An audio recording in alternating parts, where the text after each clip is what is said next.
Hello and welcome to the Project Prometheus vlog. This is the very first episode, and here I'm going to be talking about all of my adventures about designing and building a pen and paper role-playing game system. I'm going to make a couple of assumptions here that you kind of already know what that is. This is kind of more for design enthusiasts. People that have played these games before, like Dungeons and Dragons and stuff. So if you hear me talking about things that don't necessarily make sense, that's why. Feel free to send me a message and we can chat.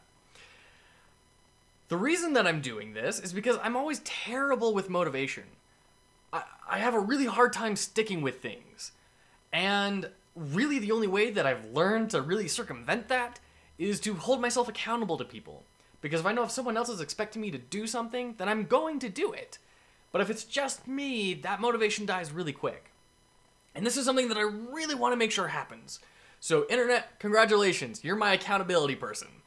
There will be a new episode of these every week while I talk about the successes and failures and things that I've learned. I'm going to try to be as frank as possible during these videos.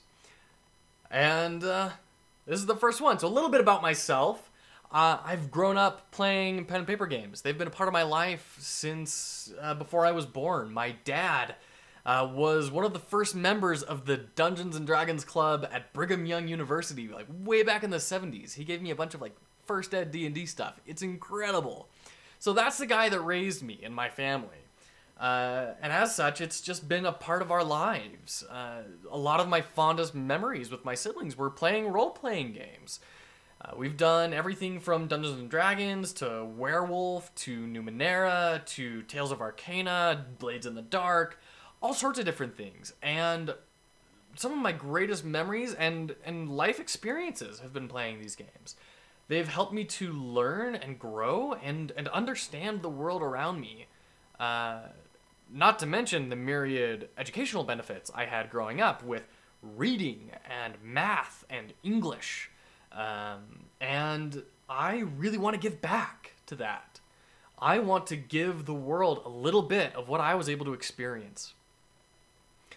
So, the game that I'm building, I'm calling Project Prometheus. That's its code name. I haven't come up with a better name for it.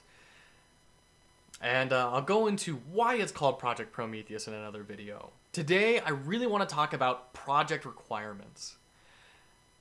Every single product has constraints. Everything in the physical world and in the digital world has constraints of time, budget, resources, all these things that influence how things get made. And so I knew that one of the first things I needed to do was to figure out what are my constraints. I'm not doing this as my job. I'm doing this as a hobby. So what are my constraints that I have that I need to work around and build my creativity around to try and make something worthwhile? Well, to get to that, we kind of need to talk about the purpose of the game. So I really wanted a game that would help my wife get more into the pen and paper gaming hobby while still scratching my gaming itch. This meant we needed to do things more on her terms, and we agreed that going on hikes would be a great time to fit in some games. And that could be a really good experience for the both of us. We both get outside, we both get to play games, we kind of interact with each other instead of just walking in a straight line for a few hours. However, no system that we played could really operate that well on the move. I'm sure there are some that exist, but the ones that we tried, it was way too bulky. We'd have to bring blankets or something to sit on and provide a level surface for rolling dice or having playing cards. It also meant really long sessions out in the scorching sun, and we would just bake, and that just wasn't sustainable. Everything being said, we never even got past character creation. And we made some really great characters, but we had to go through that process like 3 times with plenty of different systems, and we never really got to the meat and potatoes of a game. Clearly, the constraints that those games were built around were suffocating the designs of the systems. And so I wanted to make my own that we could play, one that was specifically built around these constraints. So I figured them out. Had to be played while hiking, which meant lots of movement with no options for rolling dice or handling physical components. Had to be playable within sessions that last less than an hour. Had to be simple, since we would have little to no access to written components and to suit my wife's relative newness to gaming. And then number 4, had to satisfy my gaming itch, which means at least a certain amount of complexity, a little bit of crunchiness. So after that, I had to consider the theme. It started off as a question of what setting do I want the game to be in? That sounds fun, right? But I eventually realized that the more important thing was the theme of the game.